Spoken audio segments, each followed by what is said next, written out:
Okay, I'm gonna try this again. And this time I'm gonna have to change the bit rate, seems like. See if I can do that midstream. I might not be able to. I might have to just reboot it. Good times to charm. Let's see here. I need to go to 18. Apply. Okay. See if this will work. It's working-ish. Not working the most desirable point.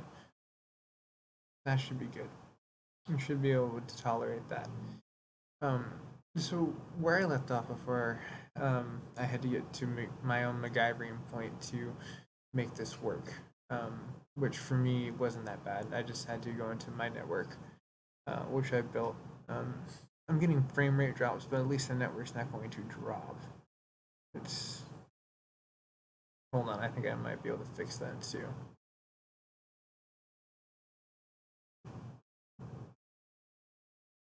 140p, that should free up the up and the down because it's probably tripping out about that. Yeah, cool. Now it's on the down clamp.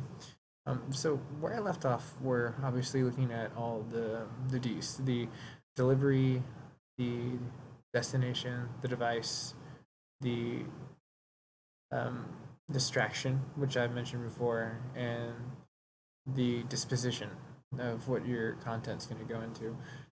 Those are things you can go briefly over, and there's going to be another content creator when I actually do like a more depth version of this that will.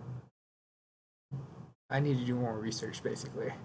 But it was really good, and the dude has a link. I subscribed to his page, which was surprising that not a lot of people were. But this is one of the people, the Harmon brothers, which kind of showcased the viral video and how to put those delivery points into play and use.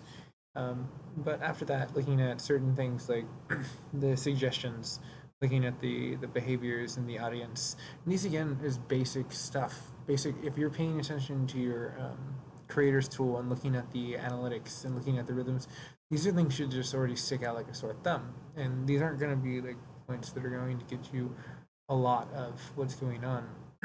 What is getting you is missing the algorithm.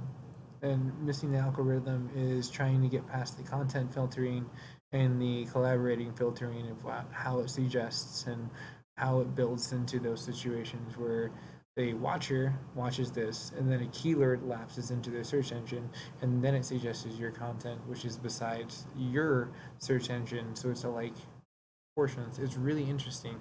You, the content creator, also play a big part in what you're searching that syncs up with other people's well like tastes. The AI algorithm's gotten really intensive. Even learned like this whole new portion of the way it tags onto stuff in the algorithm where it learns it in game. Like it literally can tell like what canon filters you have down to the model and like be able to tag itself. Like it has its own tagging system, so it's looking to see if you're tagging with the referenceable tags of what you're pushing inside of there, while it looks at your portion of integration with the video. So it's like you really need to just, if you're going to throw out a lot of content, just make sure you're referencing everything where it syncs down to SEO, description, what you're talking, categories. All these play a huge part into these situations. Let's see here. The topic in a lot of these situations, obviously, what one of the main creators was giving on the keynote was the delivery portions of how you can test these, and that this is kind of like the first portion of what you're going to need to do. And the reason why I go into the interlude of this is that you're going to need to test a lot of these situations to see if it works for your channel. So if it's like an SEO, like I put, this is going to be my test for it, is that I'm looking at, is this the truth of the SEOs 2019 and how the hashtag YouTube algorithm works for 2018 to 2020? Does that work? You know, these are the things that you'd want to look into. Now, when I make the more legit one and everything's structured, and having better quality pictures and a better like thumbnail and all these other situations that collaborate into it, will that intro change? And those are your testings, and that's really what I'm doing with this one. is having take B with live streams because they didn't want to get into like live streams and how that could work. And I'm going to figure out how the live streaming algorithm works since it seems to be so foreign from a lot of people. And then who knows, maybe I'll be giving a keynote eventually on like how live streams and algorithms on YouTube and how the placement works for like the situation. But I need to strike gold.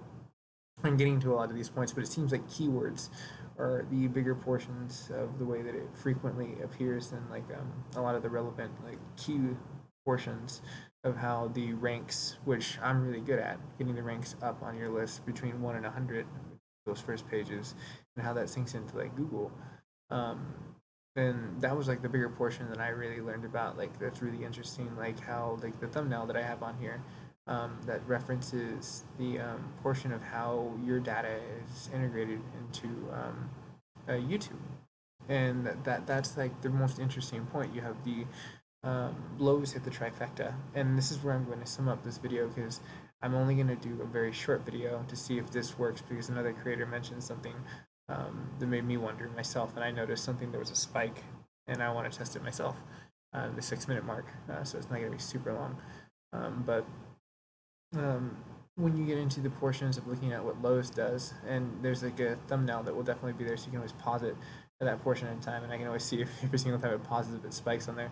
But it's suggested clip, which is embedded into their own personal website that changes, that you can link directly into YouTube. So YouTube has no way of directly correlating it as a rank system because it's not in this network.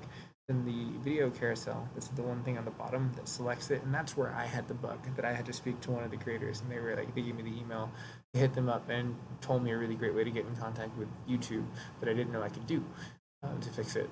And then the embedded videos past that, so the physical website.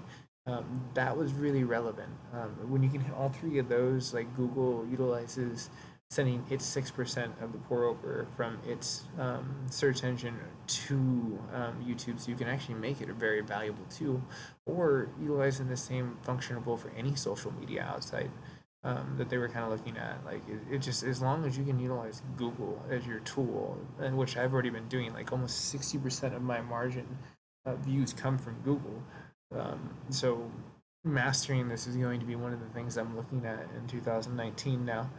But I'm going to go ahead and cut it right there and keep it short, under 10 minutes, and I will get into a lot more of the other fun factoids in the other episode that I'll kind of bring into place.